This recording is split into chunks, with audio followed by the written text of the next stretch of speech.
Okay, can you see my screen? Yes. Okay, so we have questions here. We have 8 questions. Okay, question number 1, hypersensitivity type 1. Explain how the hypersensitivity type 1 occur. Number 2, characteristics of hypersensitivity type 1. And then question for hypersensitivity type 2. Principal antibodies involved in this type 2 of hypersensitivity are main difference between type 2 and type 3 hypersensitivity in regards to antibody and antigen interaction. Okay, and then question from hypersensitivity type 3, state the 3 phases involved in the pathogenesis of type 3 hypersensitivity. State 3 types of autoimmune that have type 3 hypersensitivity reaction, and from group 4, in type 4 hypersensitivity, T helper 1 cells respond to what antigen, what leads to the time delay of type 4 hypersensitivity reaction. So you have all these 8 questions. We are going to listen to the presentation of your friends, and we'll try to find out what is the answer for these questions. Okay, what I want you to do, okay, I believe you should have a paper, okay, ataupun you just open a Word document. Okay, one side you can listen to the what you call the presentation. On the other side, you can prepare and find out what is the answer. Okay, when you have the answer, you just fill up what I call the question, the answers into your Word document, and then after that you can send it to me. Okay, I should receive about 40 what I call answer scripts from the students. Okay, so you just email to me, and then that will be a proof of your quiz. Okay, so today we will have an open book quiz.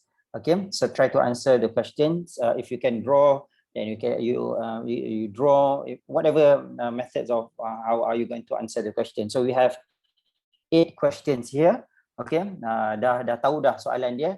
Now we are going to search for the answer. Alright, so I believe you will have more understanding on each types of hypersensitivity, and it will be stick in your head. It will be easier for you lah, compared to the time when I was doing my immunology class. When I was undergraduate, I have to memorize everything. Now let us find out whether we understand or not. If we didn't understand, then we will ask from the group who are presenting the topic, so that we will have more understanding and more clear on whatever thing that they have been discussed. Okay, inshallah. So I think without further much delay, I'm going to stop sharing of my screen, and I would like to invite, just before that, okay, do not forget to what I call sign in your attendance. This is very, very important.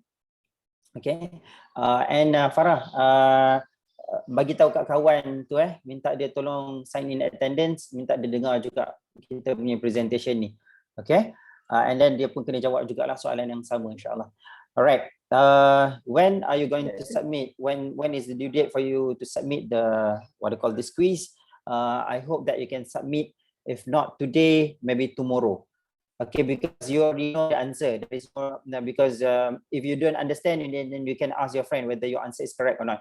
Because they are you can ask the representative group to give the answer. Okay, so inshallah the answer is correct. I will verify all the presentations through this Zoom meeting, inshallah. All right, so without further much delay, I would like to invite group number 1 to begin the presentation on hypersensitivity type 1. Okay, silakan Tok Guru kita. Mana Tok Guru group number 1? Silakan. Mai. Nak dengar cerita sikit, main cerita. Okey, saya nak mute diri saya. Saya nak dengar lecturer Allied Health ni. Silakan. Okay. Satu lagi, kalau internet tak berapa nak okey kat rumah, okey, ataupun internet tak berapa nak cukup dia punya data, tak perlu turn on camera pun tak apa. Okey, sebab takut habis data kan, banyak lagi lecture lain. Tapi kalau nak turn on camera, that one will be better lah, so that everyone can look at your face and we can enjoy the class, insyaAllah. Okay, tak ada paksaan. Okay, silakan group number yang pertama. Okay, Assalamualaikum. Everyone can hear my voice clearly. Okay, insyaAllah. We are waiting for Eva untuk presentkan slide. Okay, during the presentation, it can be in either language. In Malay pun boleh, in English pun boleh. As long as people can understand, okay. Cuma tak boleh cakap bahasa Arab, bahasa Tamil, bahasa China, apa nama, Hokkien ke apa kan, yang tu tak boleh sebab saya tak faham. Okay, alright. Okay, sure, Try Doktor. to enjoy the class, insyaAllah. Alright, thank you, Doktor.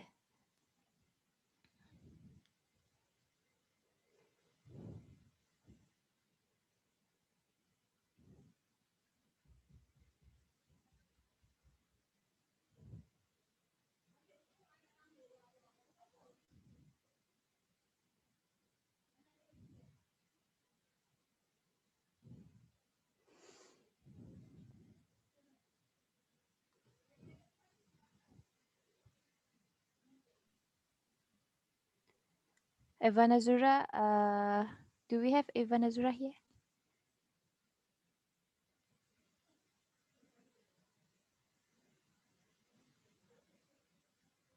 Okay, kalau Eva tak ada, Mizan tolong presentkan sebab internet tak kuat nak presentkan slide.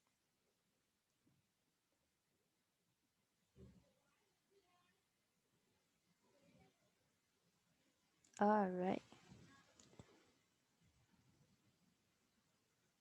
Okay.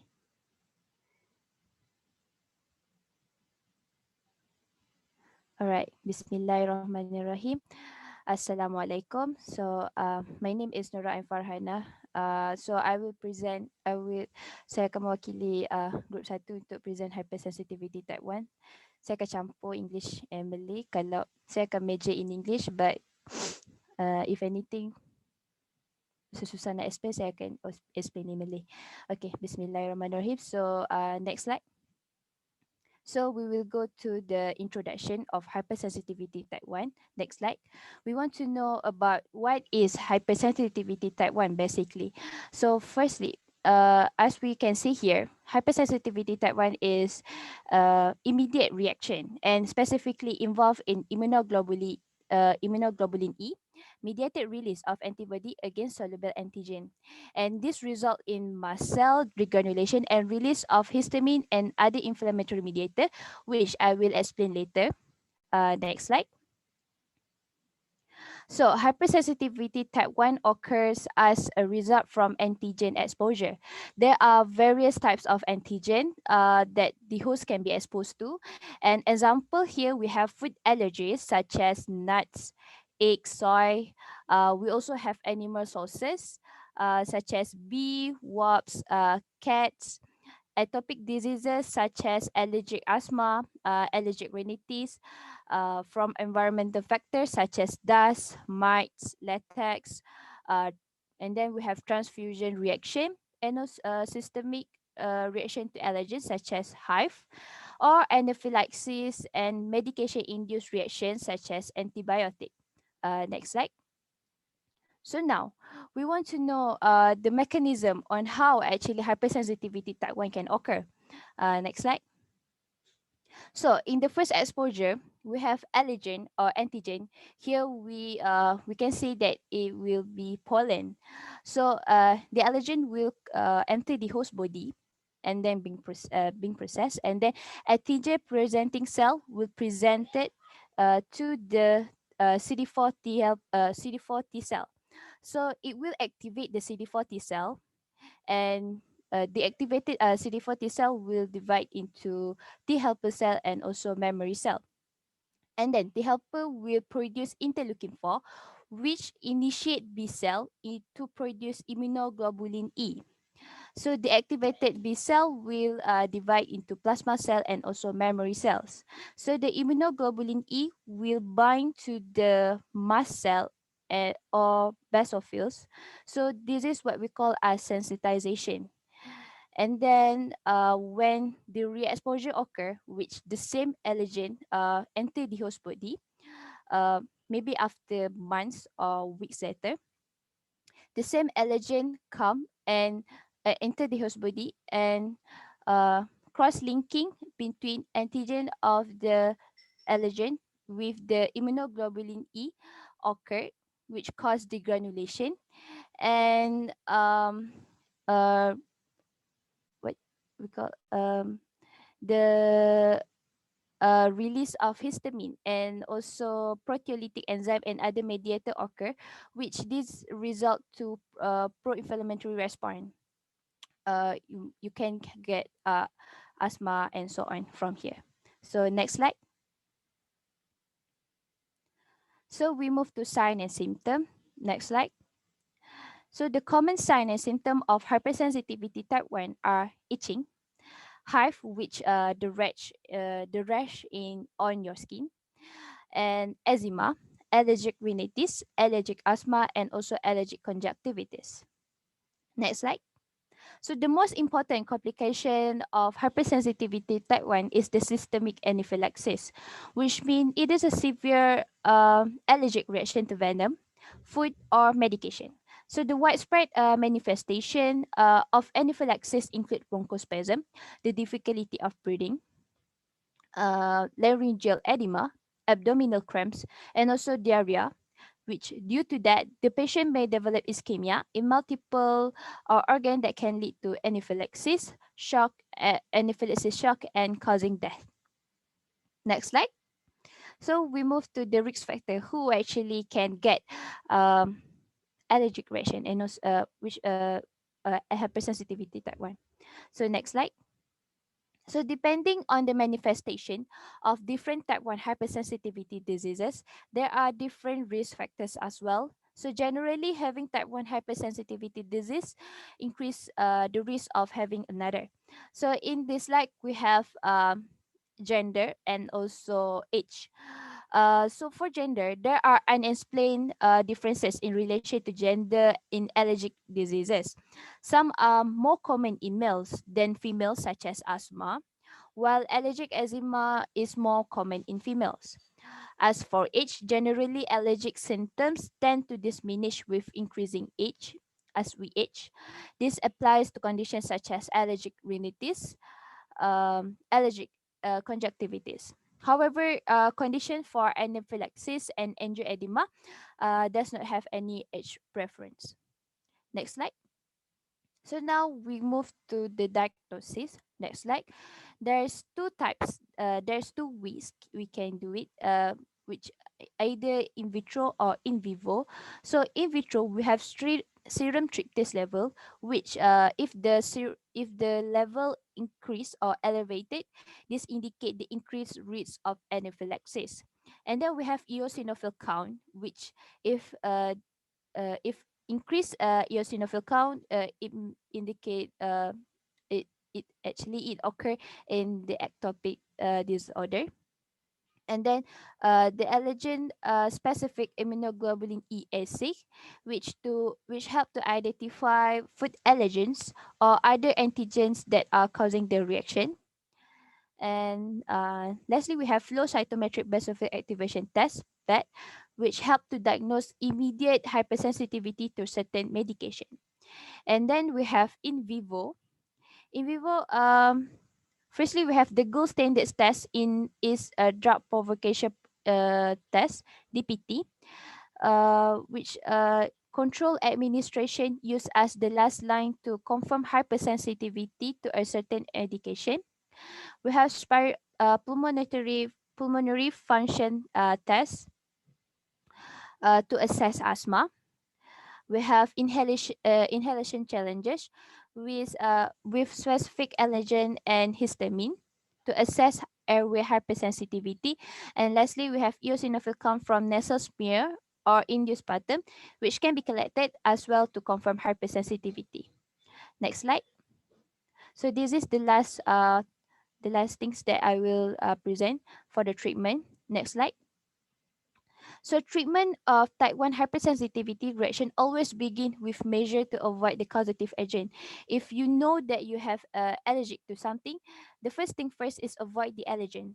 This is the primary form to for the treatment for allergies.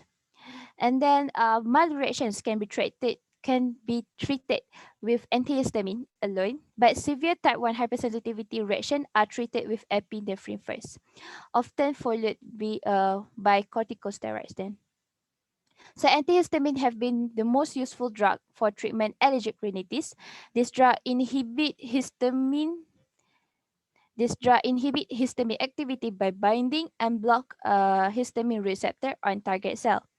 While we have epinephrine, which counteract anaphylaxis by increasing the blood flow and relax bronchial muscles that block one's airway.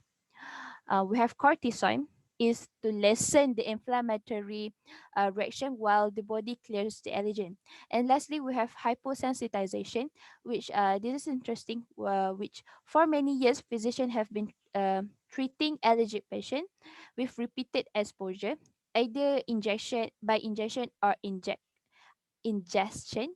injection to increase doses of allergens in a regimen termed hyposensitization or immunotherapy.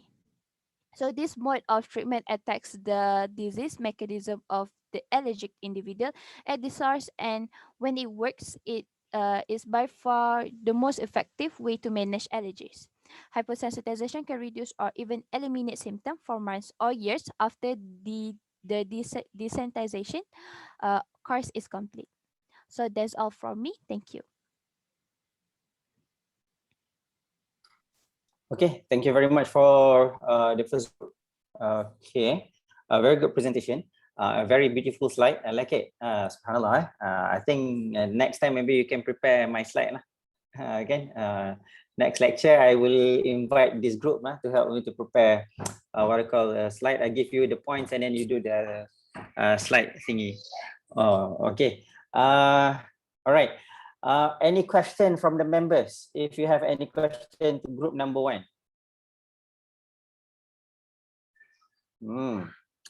All right. Let me ask you one question. This is for us, all of us to discuss. Okay. So, for example, if you know, currently there are lots of people refuse, not lots of people, there are just a little bit, some of the people who are refused from taking vaccine.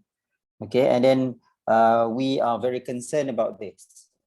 Okay, it is not only COVID-19 vaccine, but also other types of vaccine. All right, and then I just want you to find out if you can discuss in your group, right? You talk about allergens, you talk about allergy, hypersensitivity, sensitivity type 1, and then you said the first thing to ensure that you are not having, the patients will not have sensitivity is to avoid any kind of thing that leads to allergen, then leads to allergy. All right. So what is your, you are going to discuss this later in your group. Okay. Now you know that there are some types of vaccine, okay, that have a certain thing that can cause allergy, right? Please go through what vaccine it is. All right. And then how are we going to respond to this, people who refuse from taking vaccine on this certain vaccine, if I'm not mistaken, MMR, because they said that I am allergic to certain thing, allergy to egg, for example. How are we going to answer, or how are we going to overcome problems, like to convince them to say that they must take the vaccine, or if you think that they are not supposed to take the vaccine, then what is your justification? Okay, so you are a biomedical student, you are not supposed to be biased on whichever justification you are making, but at least you have the idea. If you say that when you are allergic towards this, the content of the vaccine, but you still have to take the vaccine. But what is your justification for that? If you say that, okay, I know that you are having this allergy towards certain things in this vaccine, like ingredients.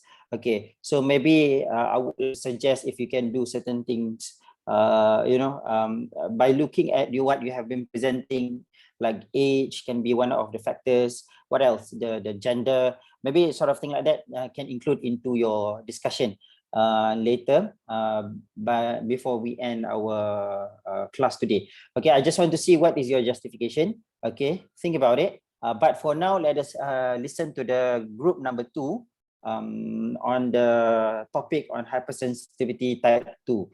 Okay, we will listen to the group number 1 on their justification on the question that I just raised, so that all of us will have the idea how should we encounter of these problems of people who are refusing from taking vaccine. If they are really not able to take the vaccine, how are we going to ensure that this group of people will not influence the others? Like what we can see now, people are starting to, many of the individual refuse from taking a COVID-19 vaccine, but it is true that the numbers of these people are less, but we still struggling to ensure that we reach to the herd immunity of at least 80% or 90% of people having vaccine. Anyway, that will be the discussion later. Now I would like to invite group number 2, okay, to present on the topic entitled hypersensitivity type 2. Okay, so Dr. siapa ni? Okay, so please proceed.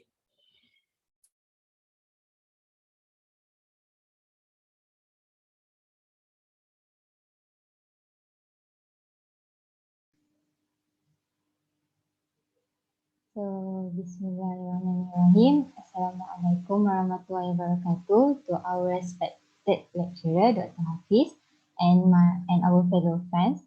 So, we are from group number 2, who will present regarding hypersensitivity type 2. Next slide. Okay, this presentation consists of the definition, mechanism, related disease, and also the treatment. Next slide.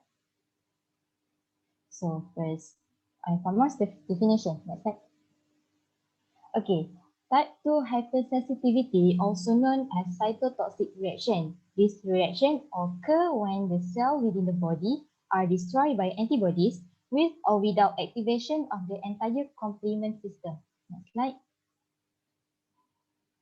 So when the antibody binds to an antigen on the surface of a target cell, the antibody, it will damage through a number of mechanisms, the antigen. So when IgM or IgG molecules are involved, they will activate the complete complement system, and the formation of a membrane attack complex that destroys the cell will form. Another mechanism involves IgG molecules which coat the target cell and attract macrophage and neutrophils to destroy it. So what is the difference between type 1 reaction and type 2 reaction? Type 2 hypersensitivity involves the interaction of circulating immunoglobulin with cell-bound antigen compared to the type 1 hypersensitivity where which antigen interact with cell-bound IgE immunoglobulin. So type 2 hypersensitivity reaction involve IgG and IgM antibodies. That directed against cellular antigen that leading to the cell damage mediated by other immune system affection. We will proceed to the next part. Right now, I'm going to be presenting about the mechanism of the hypersensitivity type 2. Next slide. Okay, as we all know, the principal antibodies that involve are IgG and also IgM. Okay, so hypersensitivity type 2 occurs when the antibodies mistakenly bind. Maksudnya dia tersalah bind dekat cell body surface, and as a result, it causes inflammation, destruction, and also impaired cellular function. Okay, since the reaction only takes around minutes to hours, so we classify this type of hypersensitivity as immediate hypersensitivity. And the damage is achieved by 3 main characters ataupun cases. The first one, next slide. Okay, the first one is antibody and complement mediated destruction. So this occurs when the MAC, membrane attack complex, is formed. Okay, so what happens is that antibody that binds with the antigen of the target cell will stimulate the classical pathway of the complement system, and the activation of that pathway will activate the cleavage of several proteins, include C1, C3, C3A, C3B, and the C3B will form the MAC. So MLC will make the cell to burst. Sel ni akan pecah, And then after the cell burst, C3b will attach to the target cell and acts as opsin, which targets the macrophages. So macrophages being macrophages, they phagocytose the cell. Okay, next mechanism is the antibody-dependent cell-mediated cytotoxicity. This happens when antibody that binds to the antigen of the target cell is being recognized by the immune cell. Immune cell, contohnya NK cell, macrophages, and so on, using the specific receptor called Fc receptor. And the cell will then release the toxic substance on the target cell, resulting in apoptosis. So kalau yang pertama tadi, cell tu burst, lysis, pecah. So the second one, apoptosis, maksudnya sel tu mati, cell death. Okay, and then the third mechanism is the target cell dysfunction, and it happens when the antibodies bind to the surface receptor and inhibit or activate the downstream signaling pathway, resulting in impaired cellular function. And the disease will be more discussed after this by the next presenter. Thank you.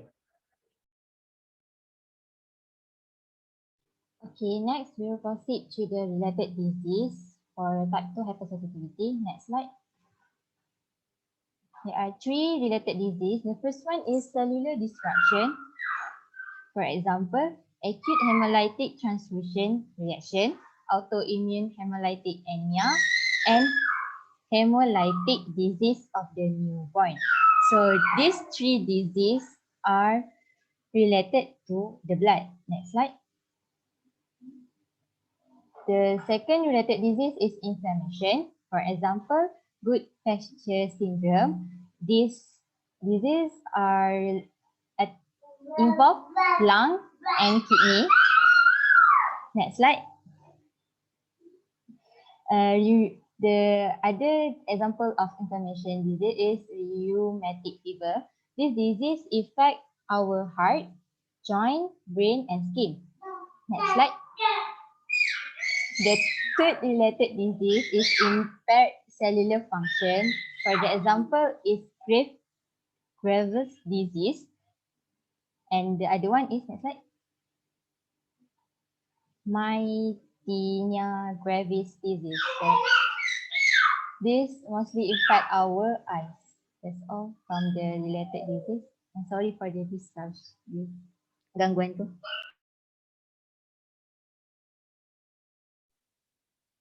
Okay, boleh dengar jelas tak?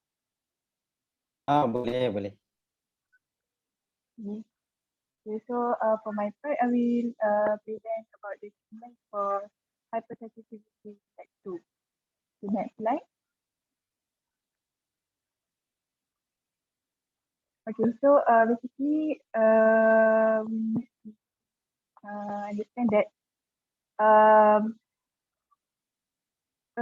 there are different types of treatment for different types of disease that can cause hypersensitivity type 2. Okay. So, next slide. Okay, so as we know that hypersensitivity type 2 also can be caused by drug-induced adverse event. With in this case, we need to describe the use of drug for the time being. Okay, next is for treatment for acute rheumatic lupus, which is caused by Streptococcus type A, which is a bacteria, right? So we need to use antibiotic therapy like penicillin or benzyl penicillin and oral cephalosporin to eradicate the Streptococcus bacteria. And also we can use prophylaxis like benzathine, penicillin LD. Okay, next slide. Okay. As mentioned previously that the example of hypersensitivity type 2 disease is this disease type, which relate with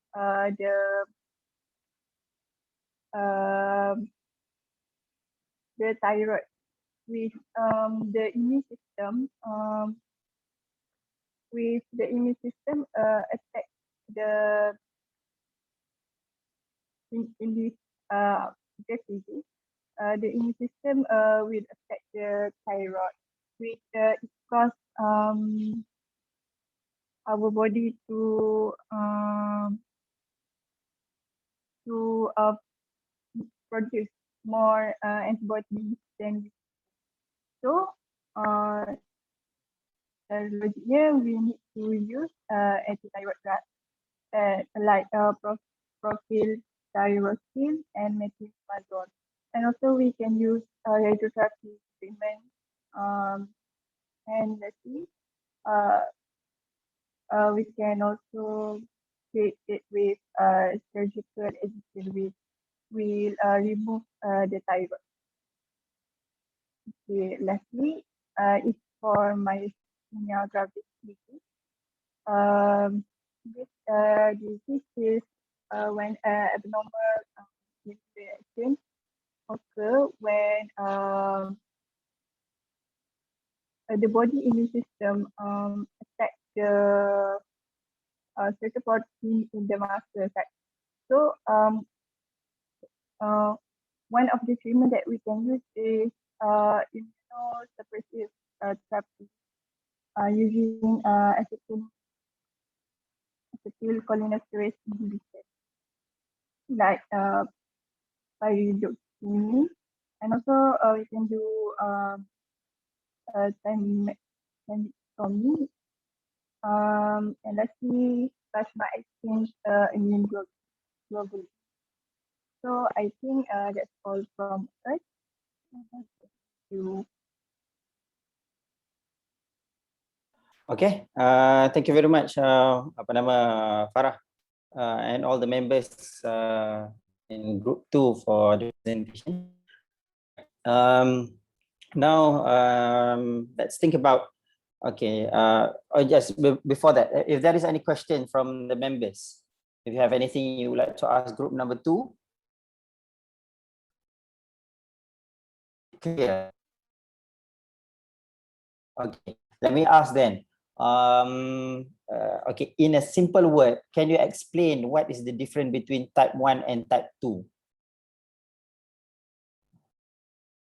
Dalam bahasa yang paling mudah sekali nak bagi faham, apa beza type 1 dengan type 2 hypersensitivity ni?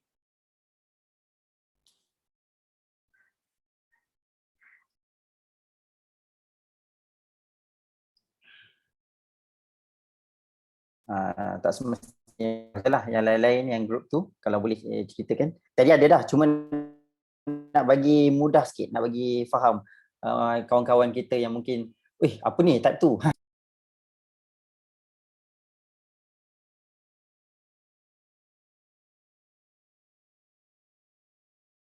Okay, let's find the answer later at the end of the presentation. Okay, kita tengoklah nanti group 1 dan group 2 kena discuss lah. Okay, see what is different between the two. Alright, next I would like to invite group number 3 to present on hypersensitivity type 3. Okay, please proceed.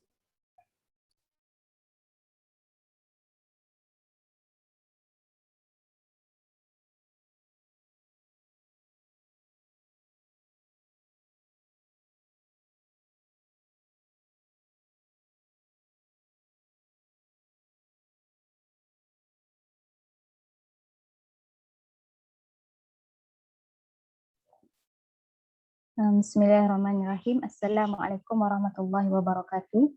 Dan selamat pagi. Pagi lagi kan. Okey.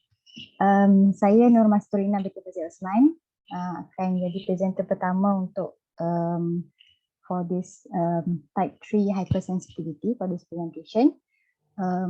Next. So type 3 hypersensitivity is also known as immune complex mediated hypersensitivity. So kenapa dia dipanggil immune complex mediated? Macam why is it mediated by immune complex? Next slide. First we'll look at what is immune complex itself.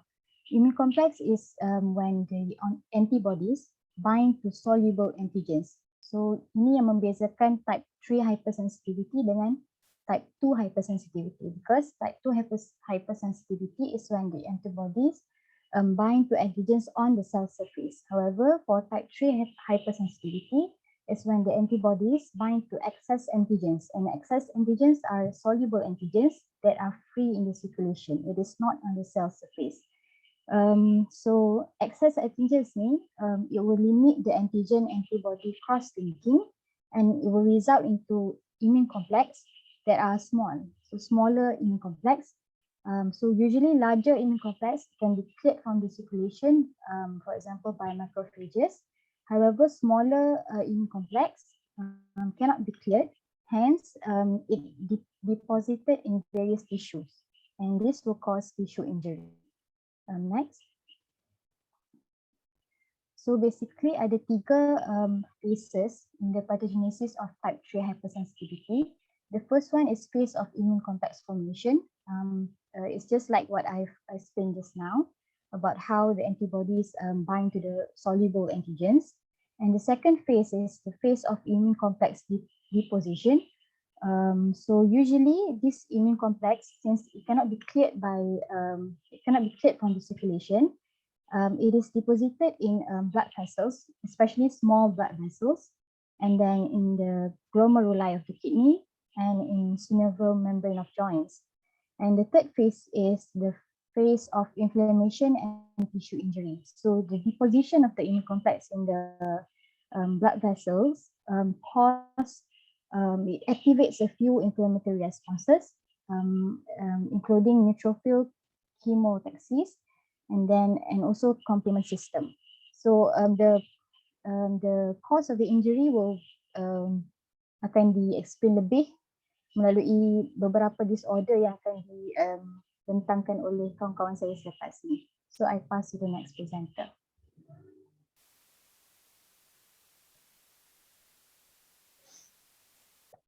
Okay, now I will explain on systemic lupus erythematosus, or SLE.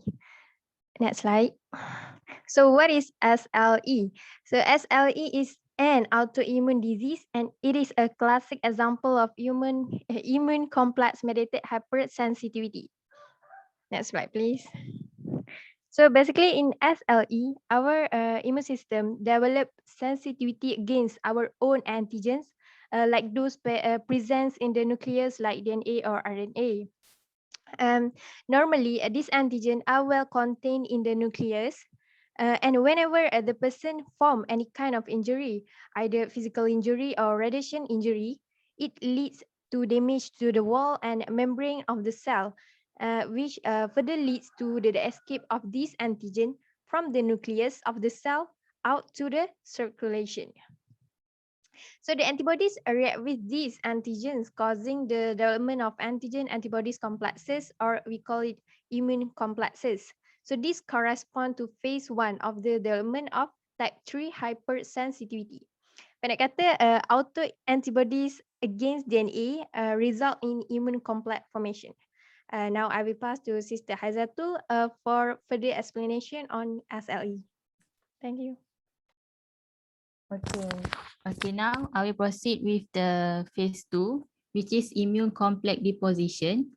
Okay, after phase 1, in phase 2, immune complex will deposited in various tissue such as skin, blood vessel, glomeruli in kidney, and also a synovial membrane of joint. So the reason or cause of deposition of immune complex are first, the size of the blood vessel in tissue very small, and also due to the high filtration pressure. Okay, next slide. Okay, in phase 3, also known as immune complex inflammation, okay, the larger immune complex get easily removed by phagocytosis. However, the small intermediate complex can escape. So the small intermediate complex will activate the complement system and attack by neutrophil.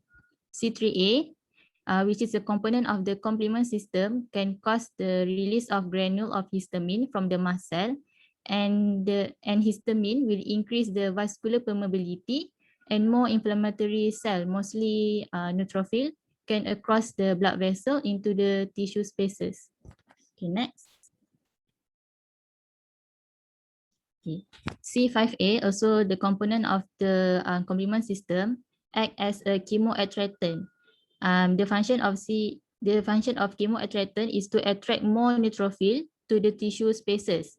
The neutrophil will recognize the immune complex and try to phagocytose them. However, since the immune complex are usually attached to the cell surface firmly, the attempt of the neutrophil to phagocytose them are failed.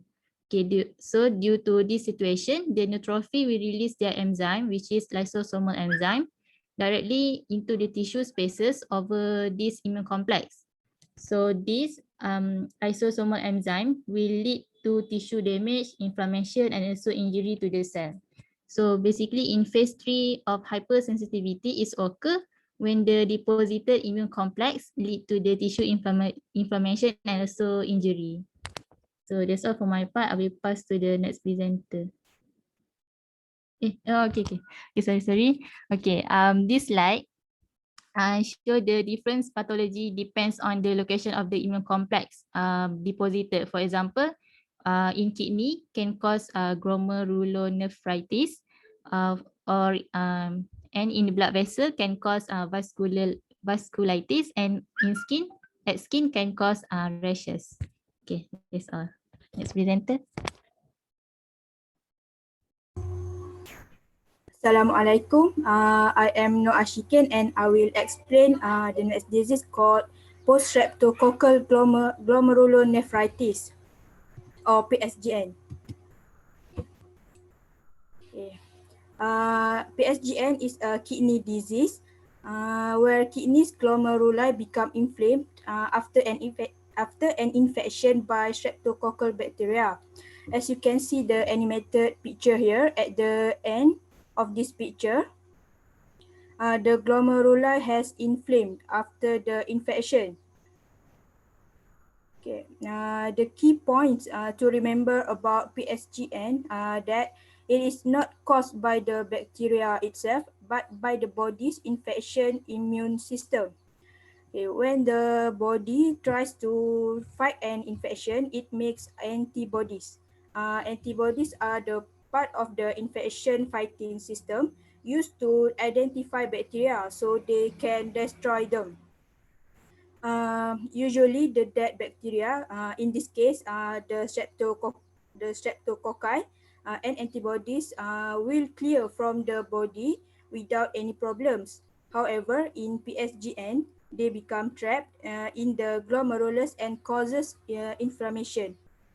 Commonly, PSGN start with an infection by strains of group A beta hemolytic streptococci at the throat and has specific antigen. Okay. Then antigen antibodies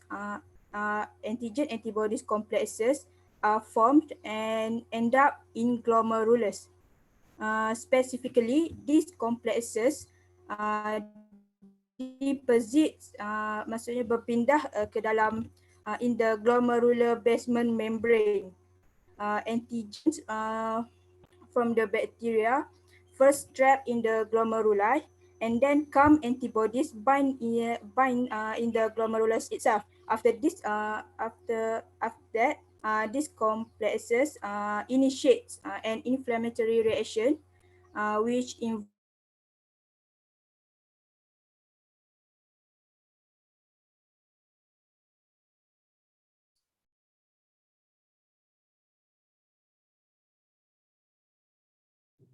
Sorry, Shikin, are you there?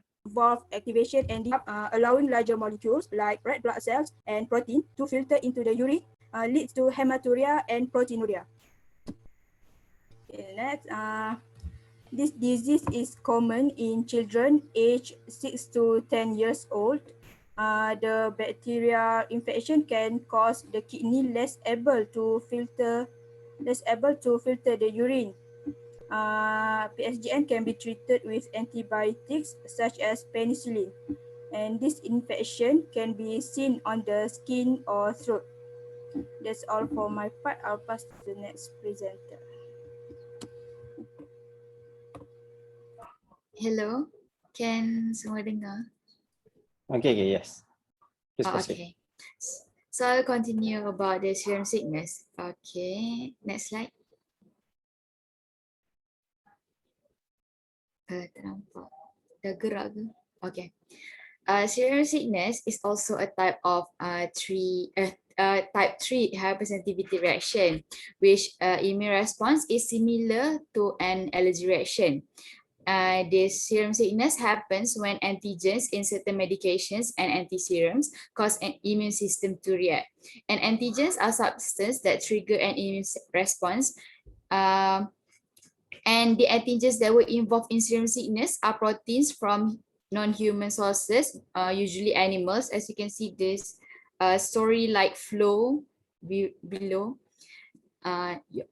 And when the anti-serums or medications, the proteins are present inside the body, the immune system will interact with them and forming the immune complexes of antigen and antibody combinations.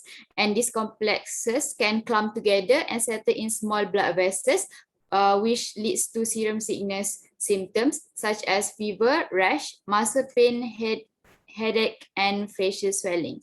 That's all from me. Pass to the next presenter.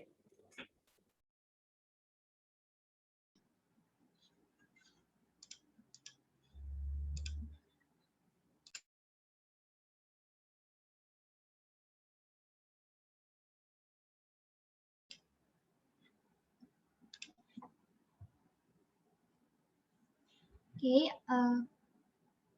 can you hear? Okay, Yes, for yes. the Proceed. last part of our presentation, allow me to summarize on what our group have presented earlier.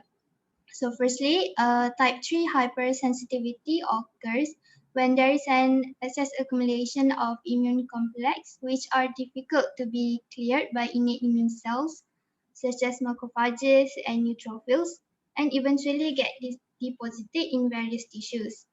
And as a result, they will activate our immune response, giving rise to an inflammatory response and attraction of leukocytes. So basically, the pathophysiology of type 3 hypersensitivity reaction are characterized by immune complex formation, immune complex deposition, and inflammatory reaction. And lastly, the examples of type 3 hypersensitivity reactions include SLE, post-streptococcal glomerulonephritis, and serum sickness. So I think that's all from our group. Thank you for listening. Okay. Right. Any questions from the members? To group number, if you have anything else. Okay. Let me see if there is anything I would like to ask. Okay. Now, you are when you talk about type 3, it is what I call immune complex. Okay.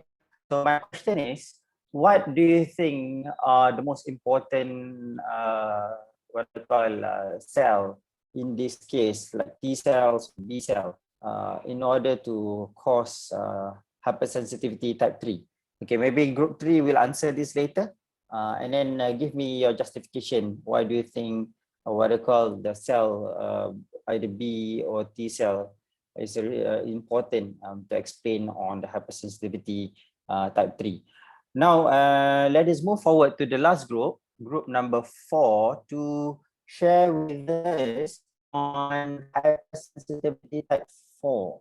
Okay, so group number 4, please proceed. Thank you. Okay, hello. I will share our group slide.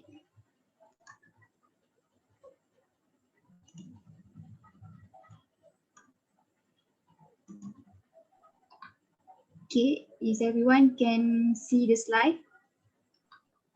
Yes. Yes, you can see them. Okay, okay, my name is Nurul Rauda. Okay, next is about the type 4 hypersensitivity. Okay, for the introduction, the the type 4 hypersensitivity is a cell-mediated or delayed type hypersensitivity. Delay reaction in several stages due to migration of macrophages and T cell to site of the foreign antigens. And it is a reaction in the reaction is an inflammatory responses to either exogenous or endogenous antigen. The type 4 hypersensitivity is a defense mechanism against various intracellular pathogens, such as the viruses, fungi, and the parasites. A type 4 hypersensitivity reaction is mediated by T cell that provoke an inflammatory reaction against exogenous and endogenous antigens. In certain situations, other cells such as monocyte or eosinophils and neutrophils can be involved. After antigen exposure, an initial local immune and inflammatory response occur that attack the nucleoside. The antigen engulfed by the macrophages and monocyte is present to the T cells, which then become sensitive and activated. These cells then release cytokines and chemokines, which can cause tissue damage and may result in illnesses. Okay, I will pass to next presenter.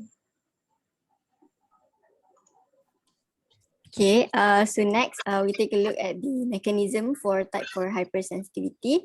So actually this hypersensitivity reaction, we can separate it into two stages. First, we have the sensitization stage, which is the reaction towards the first exposure of the antigen. So you can see in the picture, so when antigen first infect the host cells, antigens will be taken up by the dendritic cells. And so what this dendritic cell do is it will display the antigen as a peptide MHC2 complex on its surface.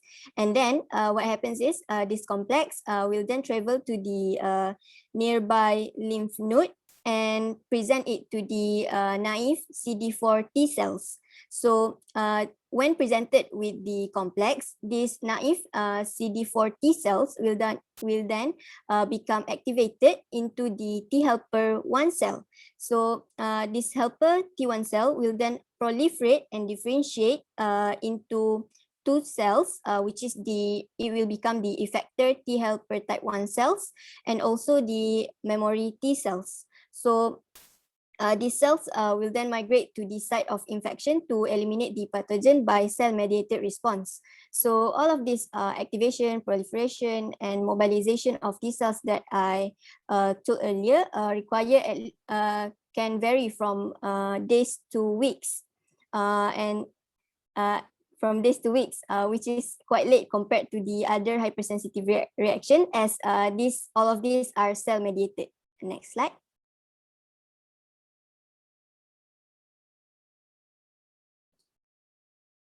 Hello.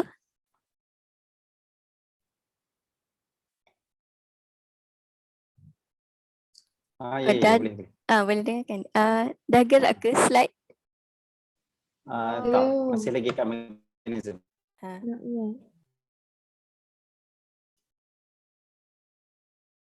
Udah. Are you okay?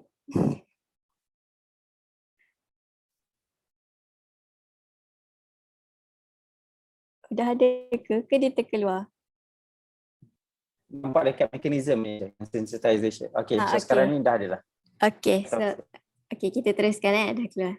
Okay, so next we move on to the effector stage. Effector stage ni happen when our body is re-exposed to the antigen. So as you can see in the picture, there we already have the memory T cell daripada first stage tadi. So when the antigen is present again in the body, that we can see the dendritic cell take up the pathogen and present it to the memory T cell. So memory T cell will become activated and proliferate into the effector T helper 1 cell.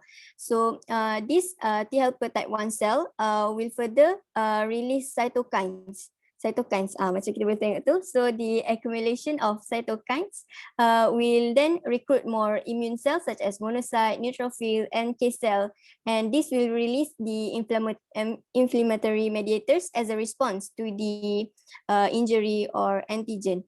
Okay, different from the first stage, the reaction this time only take 1 to 2 days to complete, this reaction this time only take 1 to 2 days to complete, and compared to the other hypersensitivity reaction, this hypersensitivity type 4 is yang paling lambat lah dia punya response compared to others. Okay, so we can move to the next presenter. Please welcome.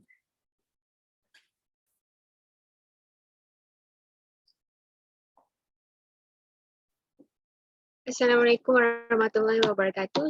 So these are the examples of the disease that is caused by hypersensitivity. So multiple sclerosis. It happened when TH1 and TH17 and myelin, causing the central nervous system with perivascular inflammation and paralysis. This will cause myelin destruction and also inflammation. The next example is type 1 diabetes mellitus.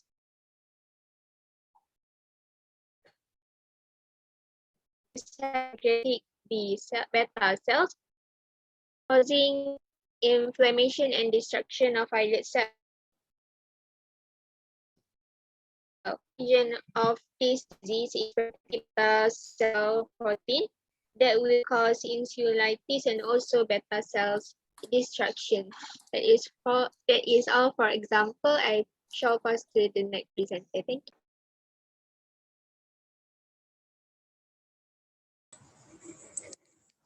Okay, Assalamualaikum. My internet is quite unstable. Kalau tak dengar boleh bagi tahu Okay, so for the diagnosis, as the allergic contact dermatitis is one of the most common type of type 4 hypersensitivity. So firstly, we can do the patch test, which can be done to test for specific allergen in allergic contact dermatitis.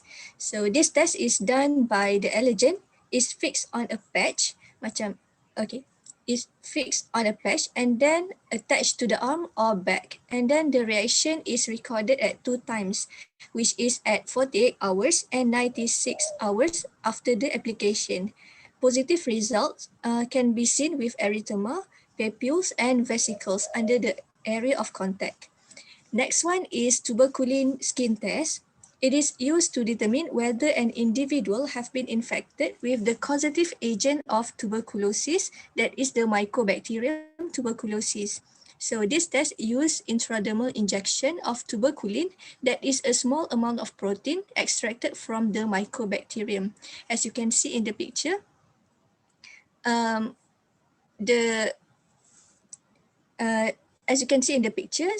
the tuberculin is injected intradermally. As previously infected individual would harbor reactive T cells in the blood. So in this test, if the reactive T cells are present, so the test will show positive results of redness and swelling that appear at the injection site.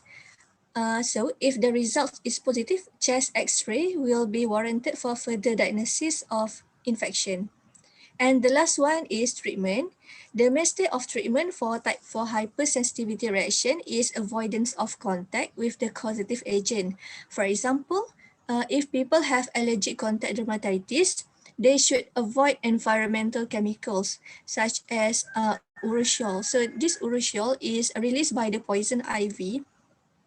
So if people who have allergic contact dermatitis, so they should avoid interaction with with this poison ivy.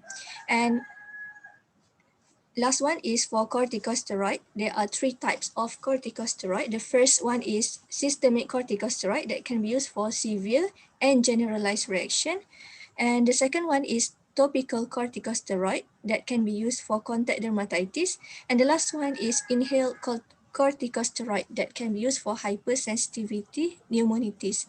And last one, as for tuberculosis, the medication that can be used are rifampin, isoniazid, and ethambutol. So that's all from our group. Thank you. Okay. Thank you very much, group number 4. All right. Can we go to if the question number 1, 2, number 3 then. Okay.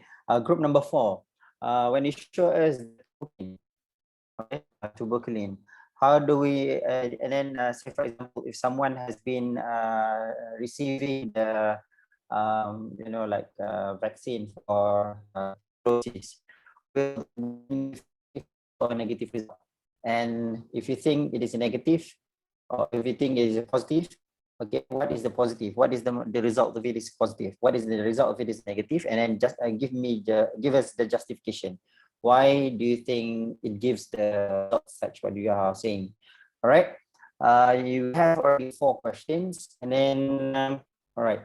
Now, before we go to discuss on that particular questions which I have given to the 4 groups, I think let us listen just a little bit on my slide. Okay, just to make a summary of what we have been presenting.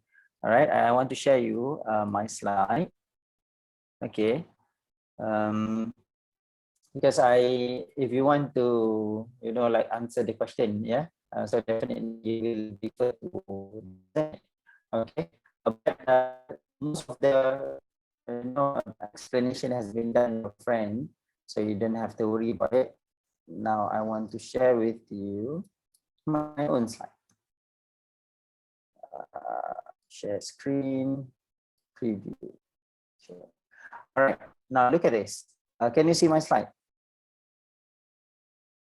Okay, everyone can see my slide. Not yet. I'm Farhana.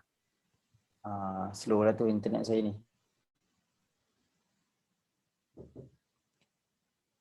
Okay, not yet. Tak lagi. Okay, dah ada. Nadia. Okay, dah. Alright. Fine. Alright. I'm going to just what I have been discussing last week. Okay, the overview. What is the definition of hypersensitivity? Okay. Is it moving or you're still at first page? Yes, it's moving. Okay. Okay. So we have, and then your friend have discussed, we have 4 types of hypersensitivity, and we have 1, type 2, type 3, and type 4, right? And then your friends have also discussed what is the responsibility, what are the antibodies responsible in type 1, okay? And then I have also give question, and then it occurs within a minute. So this is what I call a very quick reaction.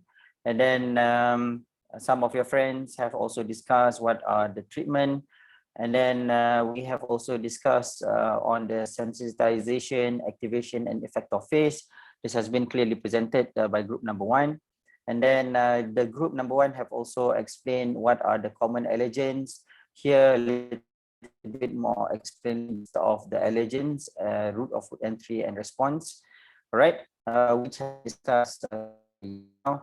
And then what you can see that in group in type 1 hypersensitivity, the immune mediator will be IgE. Okay, IgE is the most important what we call immune mediator here. All right. And then the mechanisms involve the IgE bound to the mast cell and basophil, which eventually release the vasoactive mediator causing allergy or degradation. Okay, and we have various types of diseases. We have asthma, hives, and many others which have been presented, explained clearly by group number 1. And then group number 2 have they have explained to us what is this type 2 hypersensitivity, and just now I asked what is the difference. Then we will listen to the group number 2. What is actually the difference between the type 1 and the type 2, right? So another example that I would like to add is from the explanation that's given by our friend just now. So we have ABO, blood group type. Okay, like what you have, you know that only AO can receive what do you call that, blood A. Okay, and AB they cannot, they can receive you know, blood group A and group B, and many others. Yeah. And then we have also another example is the rhesus. Okay, you know that rhesus, there is a rhesus positive, rhesus negative, right? And hemolytic disease of newborn and many others. Then for the what I call the immune mediator for type 2 will be IgG and IgM. Okay, so this is the major difference, IgE and IgE for type 1, IgG and IgM will be type 2. And for the IgG, IgM, it involves the complement activation. It involves the ADCC. Okay, IgE, the mediator will be the allergen. IgG, the mediator will be the antibody. All right, and look at the type 3 hypersensitivity. Okay, this is not organ specific. All right, and then meaning that it can be everywhere. All right, and then it can take about 3 to 10 hours after exposure. And type 3 is normally related to about type 3, it is complex, right? And then we go for the type 4. All this has been explained clearly by your friend. Okay, rheumatoid arthritis, SLE. Okay, when you see that word erythema, erythema means red. Okay, so you can see the red color over here. So all this red, then you know that this is actually erythema. So systemic lupus erythematosus is something that's related to the response. In this case, type 3 hypersensitivity. All right, and then we go for the comparison between type 1, type 2, and type 3. Type 3, the most important is the immune complex, where in this case there will be an antibody, what we call that interaction. And I already asked group 3, what is the, when we talk about antibody, what will be the cell that is responsible or most important here? B cell, T cell, what are the types of cells that you think involves in type 3 hypersensitivity? And then number 4 have also explained clearly, okay, on the type 4 sensitivity. This one is mediated by T lymphocyte, and it takes more than 12 hours to develop. That is why we call it as delayed hypersensitivity, which your friend have explained to us. All right, and then I just want to, and then also give a question on this tuberculin test, which I think we will listen to the to your friends, you know, explaining on the tuberculin thingy.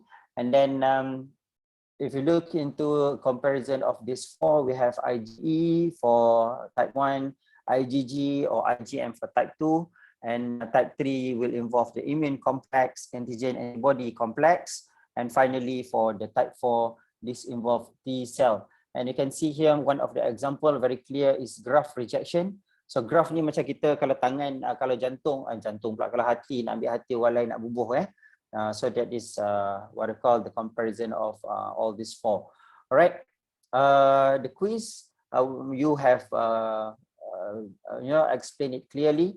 Now we have the 4 questions that I have your friend. All right, so your friend have prepared the 4 questions. What I want you to do is very simple. We answer the 4 questions.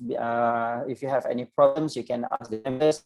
I'm going to share with you the slide. Now we go to group number 1, the question that I gave to you. Okay, everyone can discuss on that topic. Okay, now what is the question again? Group number 1, I don't remember. I think it's about vaccine, isn't it? And I said that if there is any allergens inside the vaccine, how are you going to respond? What will be your advice? Okay, you can take of situation. as long as you can link between the two things, the vaccination as well as, some people say that I'm allergic to a certain thing. In this case, we are talking about vaccine that contains, like eggs, where some people cannot, maybe the eggs can be the allergens towards, certain individual. So what will be your response? How are you going to advise? Okay. Group number 1. And group number 2, I also explained to you, I also given a question to you, Okay. on what is the difference between type 1 and type 2. Okay, you can explain that later. Okay, group number 1, what will be your answer? Cakap bahasa Melayu pun tak apa. So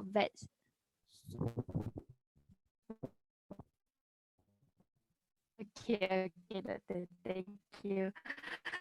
Okay, untuk vaksin, since ada variation sources of vaccine, contoh discussion tadi in group WhatsApp.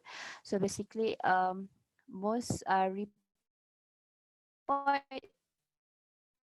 is source of vaccines such as Pfizer.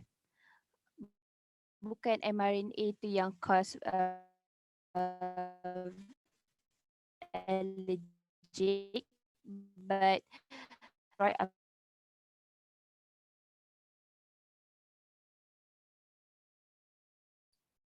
Terputus-putus ke saya je yang sangkut-sangkut ni? Sama Okay, sorry, penama Ain, sangkut lah Ain. Ada tak grup lain, siapa-siapa yang nak explain? Ataupun bolehlah grup lain pun tak ada masalah, sebab sekarang ni kan banyak sangat kan orang tak mau vaksin, kata itu, kata ini, kan macam mana kita nak justify ni, kan. Nanti kalau kita tak cakap pula, kalau kita tak pertahankan benda yang hak, orang kata, bukan orang kata lah, kita takutlah, kita ada ilmu and then kita tak sampaikan, and then what will happen then, what is different between us and the others. Tapi kalau kita pula bagi nasihat yang tak betul, and then eventually we are the one who are responsible towards what we are advising to the others. So macam mana kita nak bagi pandangan ataupun nak cerita kat orang ni? Kan, janganlah tak ambil vaksin, ambil lah. Contoh macam tu. Kalau dia tak boleh pula, kita kata tak apa, kita faham tak boleh ambil. Jadi puan, kita nasihatkan puan tak payahlah ambil, something like that. Kalau dia tak boleh ambil, tapi macam mana pula kita nak tahu kata dia sebenarnya boleh ambil ke tak pun dia ni buat jadi alasan ke. So I just want to see you are a student, you as a student of a biomedical student, orang tengok biomedik, orang ingat medik. Kan, so how are you going to explain this to others? Sorry, Doctor, can I continue? Yes, please proceed. Sorry, internet. Okay, okay, jadi maksudnya kita nak pastikan yang dia ambil vaksin dan elakkan dia buat alasan dia ada allergic reaction. So from yang WHO punya saranan is after first shot vaccine berlaku severe allergic reaction, disarankan untuk second dose tak ambil vaksin dululah. So maksudnya being monitored, but after ambil vaksin. And also there's saranan untuk any vaccination site after seorang tu diinjekkan vaksin tu, dia perlu duduk dekat vaccination site selama 30 minit untuk tengok if there's any allergic reaction, and after that kalau berlaku any severe symptom, memang kena cepat-cepat bagi tahu dekat pihak yang bertanggungjawab. Jawab ke, Doktor? Cuba tanya kawan-kawan yang lain, menjawab tak? Okay guys, jap. Okay, so itulah yang kami hadapi. Sebab saya pun dalam vaksin communication team bawah Akademi Sains Malaysia, and then this is one of the difficulties for us to explain to the others. because it is true that there are some people who are not able to take the vaccine. Because of that reason, we know the calculation of herd immunity. When we talk about herd immunity, that is why it is not 100% of immunization. We are talking about 90% immunization, because we know that there are some people who are not able to take the vaccine because of, like like what you have been explaining to all of us, type 1 hypersensitivity and so on and so forth. And then now when we are explaining in certain condition, when people listening to us and then they say that, okay, Dr. Hafiz, you are saying that we have to do this thing and this, certain things, do the testing and so on. And then we haven't do the testing, or should we take the vaccine or not? And then when I said, you have to do the test first. And then it comes to the other people say that, oh, tak buat test, jadi kita tak payahlah vaksin. Pula dah. Kan, bila kita kata suruh buat test pula, dia kata, oh doktor, test ni mahal.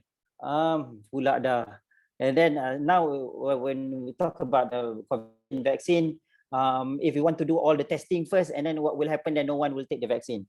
And then when we say that you have to take the vaccine, and then some people refuse, and then everything that we explain, and then they will be, like they take bit here and there to make a justification, or to say that what I believe is the most correct thingy. Now, I would like to open to all the participants, to all the members.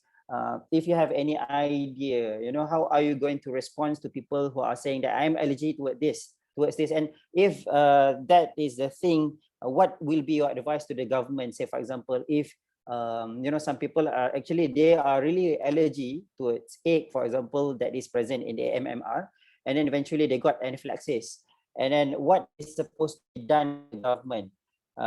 Okay, like yalah, apa pandangan masing-masing lah. Saya nak tahu. Okay, dalam ni kita tak ada orang yang anti-vax ke, tak ada yang pro-vax, okay. So kita nak tahu, kita nak biar minda kita terbuka, okay. Macam mana kita nak overcome this group of people? Okay, any?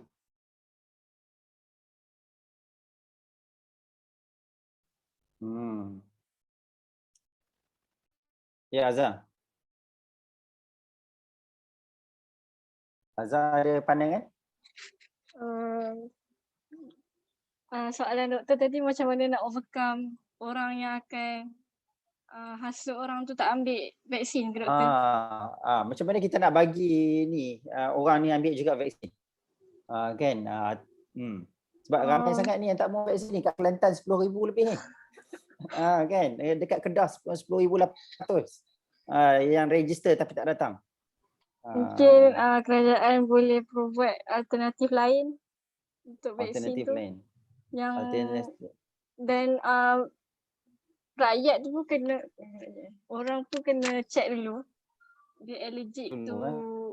Saya tak tahu.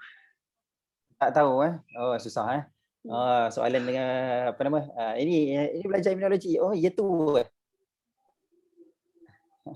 Azhar ya tu ke sekarang? Yes.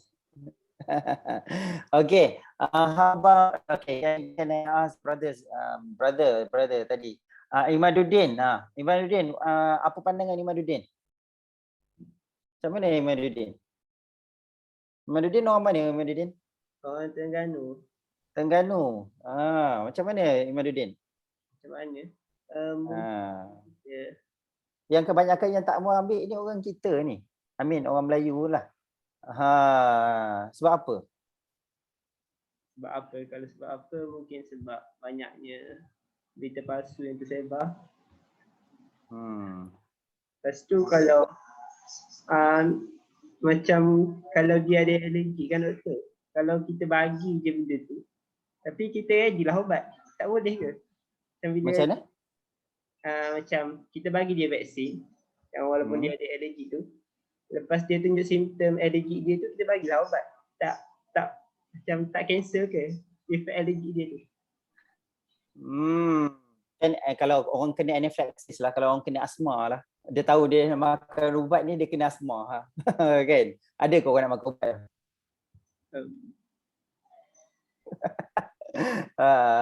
Okay.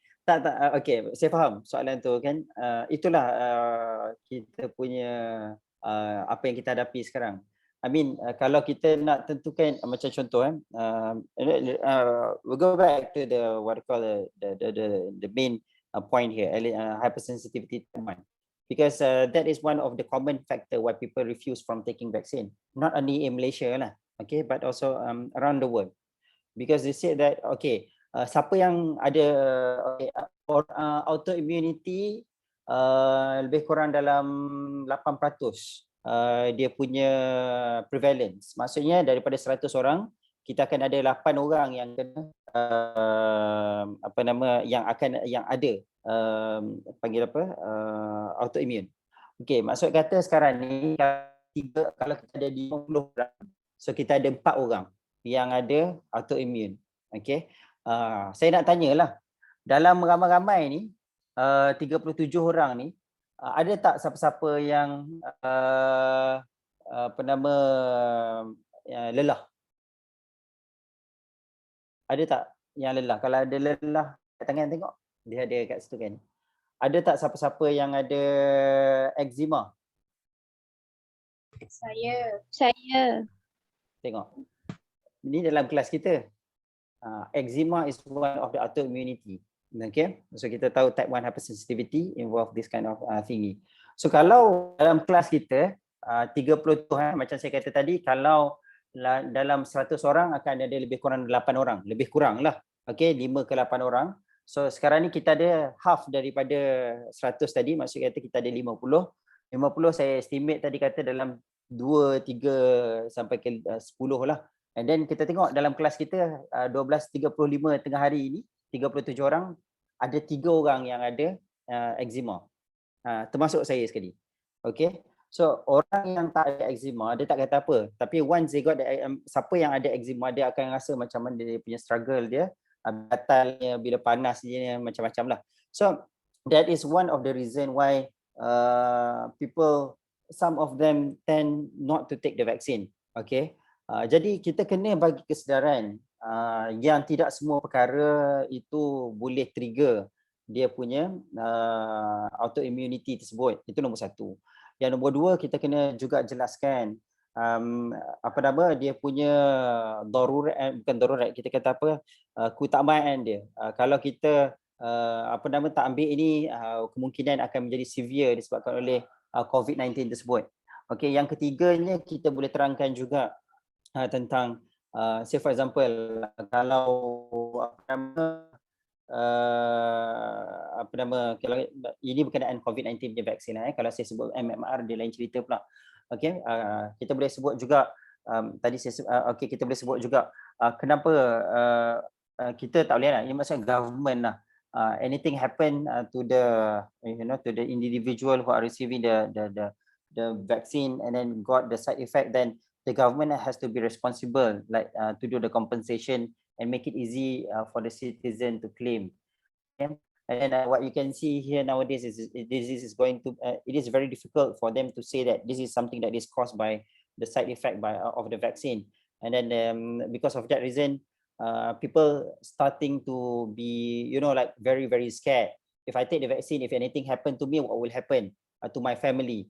Kan tak boleh nak berjalan, tiba-tiba lumpuh, paralyzed.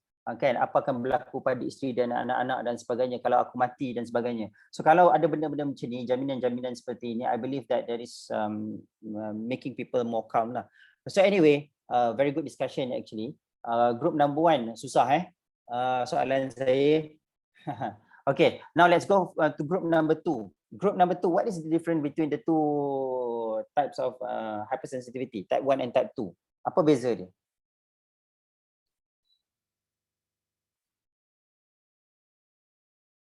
Ada representatif daripada group 2? Tadi saya dah bagi dah jawapan tadi pun. Apa beza group type hypersensitivity type 1 dengan type 2? Doktor, basic difference dia adalah type 1 ni dia involve IgE. Betul. And then type 2 dia involve IgG dengan IgM. Betul, tepat sekali. Okay. Ingat benda tu, kalau saya tanya apa beza dia lah, even okay, lagi satu IgE ni dia involve allergy. Okay. Kalau type 2 ni dia tak ada sebut pasal allergens. Okay, dia lebih kepada antibody dependent. Okay, dia antibody, dia jadi mediator dia. Betul Nadia? Betul. Okay. So kalau saya salah, semua habis pakai salah. Nadia atuk guru dia dengan kawan-kawan dia dalam grup. Alright. So okay, itu soalan grup nombor 2. Soalan grup nombor 3 tadi saya tanya pasal apa tadi? Okay, sel apa yang paling penting dekat sini? B cell, T cell. Kan dia immune complex kan? Takkanlah immune complex tak ada guna apa-apa white blood cell kot. Mesti ada punya. Agak-agak lah. Teka je. And then apa je justification kamu? Kenapa kamu rasa that kind of lymphocyte is very important? That trigger this hypersensitivity type 3. Ada siapa-siapa yang boleh bagi pandangan? Especially group number 3? Doktor, so ni agak-agak kita orang. Sel yang penting is B cells because B cells firstly it will differentiate into plasma cells and then it will form antibody, and then this antibody will bind to the antigen and then will bind to the antigen, and the antigen antibody complex or immune complex will form lah. So that's why involved in type 3 hypersensitivity. Yes, excellent. I agree with you. Okay, I know that when we talk about to produce antibody, it is not only B cell, but also there is also T cell involved, T helper cell, because in order for the okay, if you can still remember antigen cell, so antigen presenting cell will engulf the antigen, and then it will be presenting the C class 2 on the surface of the APC. And on the surface of APC, T helper cell has to be activated, and then this T helper cell will give instruction.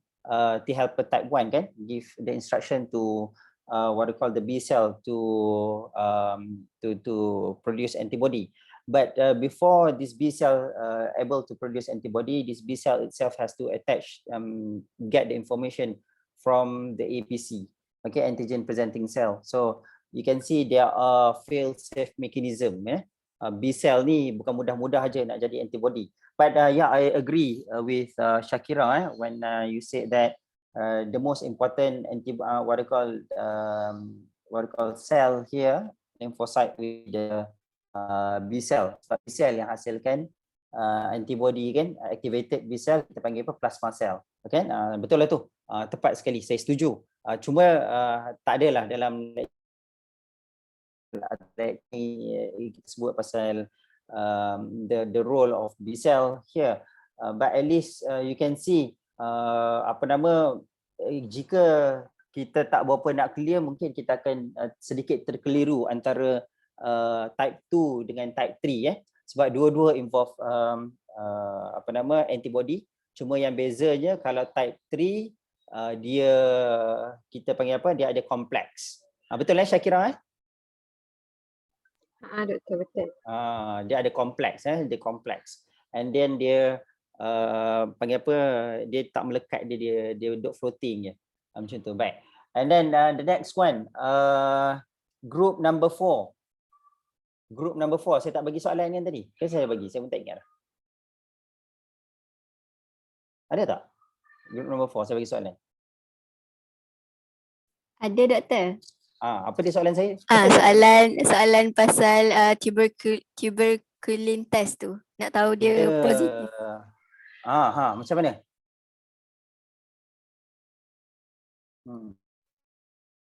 Okay, so for the tuberculin test, untuk tuberculin test ni, dia akan inject tuberculosis punya patogen tu dalam bawah kulit, dan dia akan keluarkan reaction dalam 48 hours, dalam 2 ke 4 hari, dan dia akan tengok reaction body kita time tu. So kalau ada induration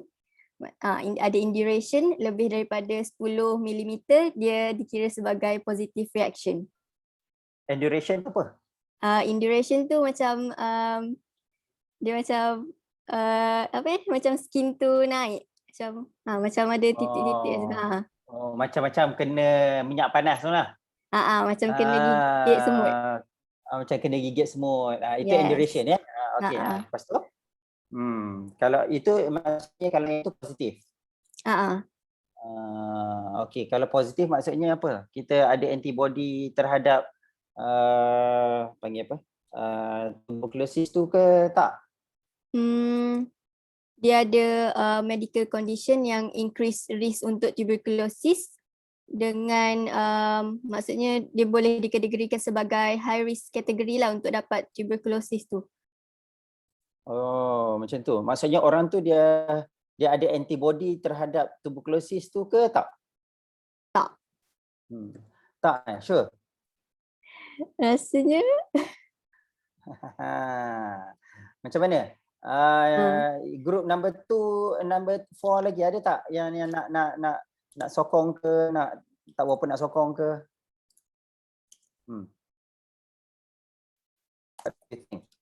Orang tu dah ada antibody ke tak kalau dia punya tangan tu dia ada macam menggelembung?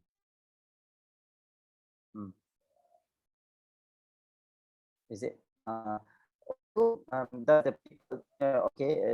that get the kind of rashes? So these people already have the immunity or the antibody that is specific targeting the tuberculosis or not? Or do you think that if it is negative, maksudnya tak ada rashes pun, maksudnya orang ni ada antibody. Jadi agak keliru sikit. Sebab dulu saya pun pernah tanya juga dalam kelas senior kamu lah, and then semua pakai, doktor, rupanya macam tu cerita dia. Cuba nak tanya dulu, ada tak dalam ni yang rasa yang boleh komen sebelum kita before I answer to the question that I actually make it. Anyone can help the group number 4 or anyone from group number 4 want to say something? Okay, let me explain to you. I'm going to explain to you. Where is this slide? Okay, this one. All right. Okay. Now can you see my slide? Syami boleh nampak? Yes. Okay. Boleh.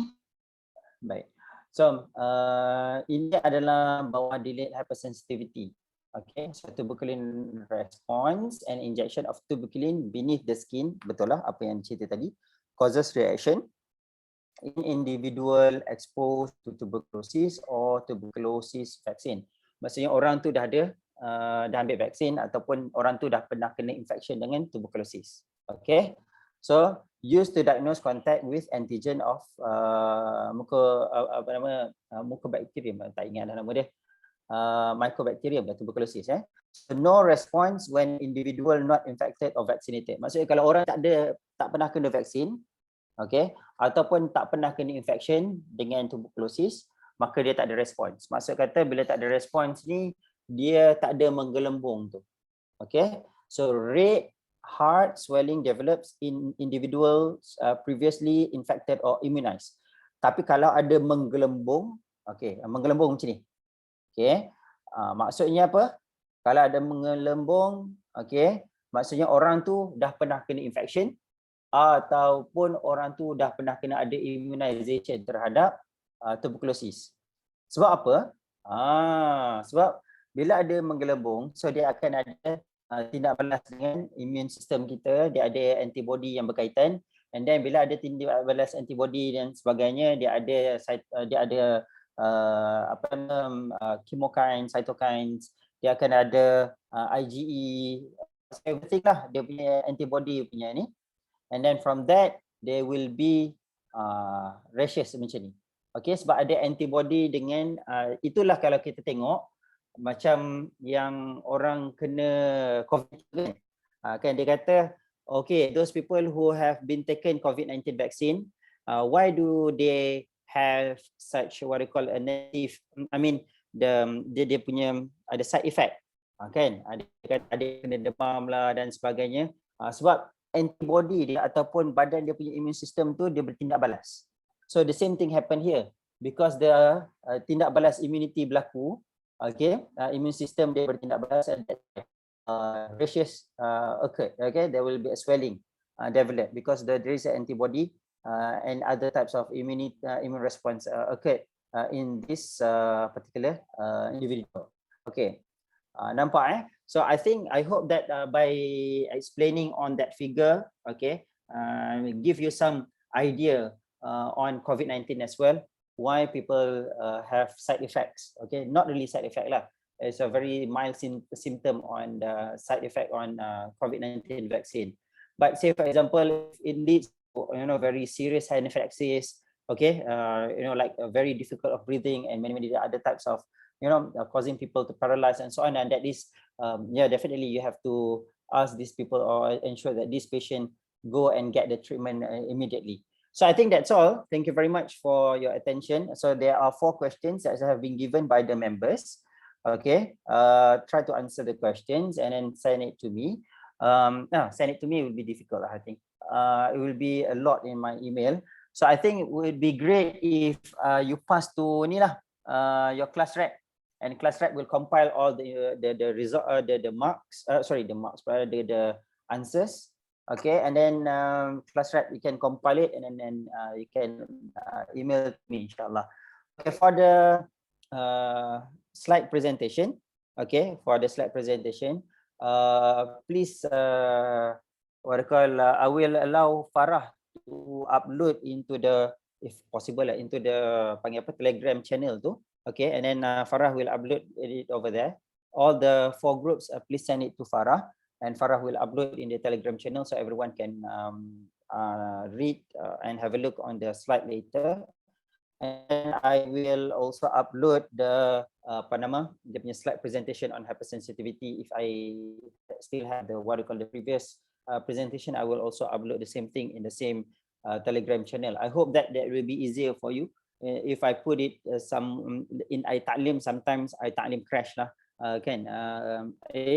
Both of them are easy, but I will put it in the Telegram channel so that it will not consume lots of data. Okay, so I think that's all.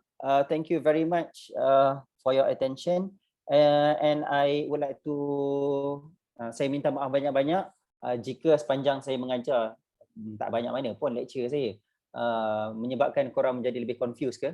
Okay, saya minta maaf lah yang tu. Kalau ada yang salah faham, saya juga minta maaf atas perkara tersebut. Kalau ada apa-apa soalan, jangan risau, jangan sesusah hati, teks je saya. Kalau saya tak lagi mana saya tak jawab tu remind. Saya pun tak tahu dah siapa yang tanya saya soalan. Cuma Sabtu Ahad ni susah sikit bila saya nak jawab soalan. Sabtu Ahad ni kadang-kadang anak-anak saya pun duduk naik panjat tu macam. So that is one of the reason why sometimes I ask you to remind me to give to answer to your question again in later.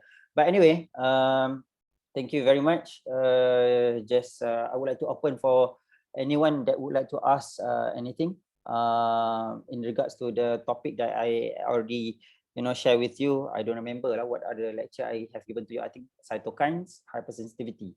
2 tu je kot. Kan, ada tak apa-apa soalan yang nak tanya? Jangan tanya apa soalan masuk exam sudah. Okay, tak ada. So kalau tak ada, I assume that everyone understand on all the activities that we have done. Thank you very much for your attention, insyaAllah. I wish you the best. COVID ni itulah, duduk kat rumah je lah. Tapi dalam masa yang sama, jangan kita berputus asa daripada rahmat Allah. Susah, memang kita susah sekarang ni. Tapi jika ada student-student saya yang ada dalam grup ni, yang dalam ada yang susah ke, tak ada belanja ke, bagi tahulah. Saya sudi menghulurkan sedikit banyak bantuan. Kalau ada kawan-kawan pun boleh maklumkan juga. Bukan saya sajalah, ada ramai lagi kawan-kawan kami, kawan-kawan saya yang lecturer-lecturer lain yang sudi untuk bantu, insyaAllah. So kita doa yang terbaik, mudah-mudahan Allah Ta'ala berikan segala yang terbaik untuk kita, ahli keluarga kita dan orang sekeliling kita, insyaAllah. So sebelum kita tangguh, mari kita baca doa dulu. Bismillahirrahmanirrahim. Al-Fatihah. Bismillahirrahmanirrahim. Alhamdulillahirabbil alamin. Arrahmanirrahim. Maliki yaumiddin. Iyyaka na'budu wa iyyaka nasta'in. Ihdinas siratal mustaqim. صراط الذين أنعمت عليهم غير المغضوب عليهم ولا الضالين آمين. بسم الله الرحمن الرحيم. الحمد لله رب العالمين والصلاة والسلام على أشرف الأنبياء والمرسلين وعلى آله وصحبه أجمعين. اللهم فقهنا في الدين وعلمنا تأويل وهدنا إلى صراطك المستقيم. اللهم ألهمنا رشدي وعندنا من شر نفسي. رب زدنا علما نافعا وارزقنا فهما واسعا. Ya Allah, Tuhan kami mohon dengan rahmat dan kasih sayang ya Allah, berkatilah ilmu yang kau berikan kepada kami ya Allah. Ya Allah, Tuhan kami, bantulah kami ya Allah untuk jadi hamba-Mu yang saleh ya Allah. Ya Allah, Tuhan kami mohon ya Allah, berilah kepada kami, guru-guru kami, mereka yang berhak atas diri kami, muslimin muslimat yang hidup maupun yang mati ya Allah. Ya Tuhan kami dalam keadaan tempoh yang sangat-sangat susah ini ya Allah. Ada di antara kami yang tak ada lagi pendapatan ya Allah. Ada di antara kami yang ibu bapanya berada dalam kesusahan ya Allah. Ya Allah, Tuhan kami ada di antara kami juga yang berada dalam kesakitan ya Allah, yang diuji dengan COVID-19 dan segala macam penyakit ya Allah. Maka berikanlah mereka kebaikan, kesembuhan ya Allah. Ampunkanlah dosa-dosa mereka ya Allah. Ya Tuhan kami mohon dengan rahmat dan kasih sayang ya Allah, bantulah ya Allah pelajar-pelajar hamba-Mu ini ya Allah. Bukan sekadar pelajar di allied health ini ya Allah, bahkan pelajar hamba-Mu di kuliah farmasi, di kuliah dentistry dan lain-lain kuliah ya Allah yang hamba-Mu ajar ya Allah. Berikanlah mereka kefahaman yang sebenar, berikanlah mereka kejayaan dunia dan akhirat ya Allah. Ya Tuhan kami, lancarkanlah mereka ketika mana mereka menjawab soalan peperiksaan nanti ya Allah. Ya Tuhan kami, ingatkanlah mereka dengan ilmu yang telah hamba-Mu sampaikan ya Allah. Ini hamba-Mu bersaksi dengan nama ya Allah. Sungguh hamba-Mu telah sampaikan segala ilmu yang hamba-Mu tahu berkenaan dengan hypersensitivity dan segala ilmu yang hamba-Mu tahu berkenaan dengan immunology ya Allah. Mudah-mudahan mereka dapat sampaikan ilmu ini dan mereka dapat amal dengan sebaik-baiknya. Allahumma rabbana atina fid dunya hasanah wa fil akhirati hasanah wa qina adzabannar. Sallallahu ala Muhammad nabiyil karim wa ala alihi wa sahbihi wa barik wa sallim walhamdulillah rabbil alamin. So inshallah with that we end our discussion with tasbih kafarah in surah al-Asr. Subhanakallahumma bihamdika asyhadu an la ilaha illa anta astaghfiruka wa atubu ilaik. Wal 'asri innal insana lafi khusr illa alladhina amanu wa 'amilus solihati wa tawasaw bis sabr. Insyaallah jumpa lagi akan datang. Okey, assalamualaikum. Thank you, Waalaikumsalam. Thank you, Doktor. Thank you. Sama-sama. Thank you, Doktor.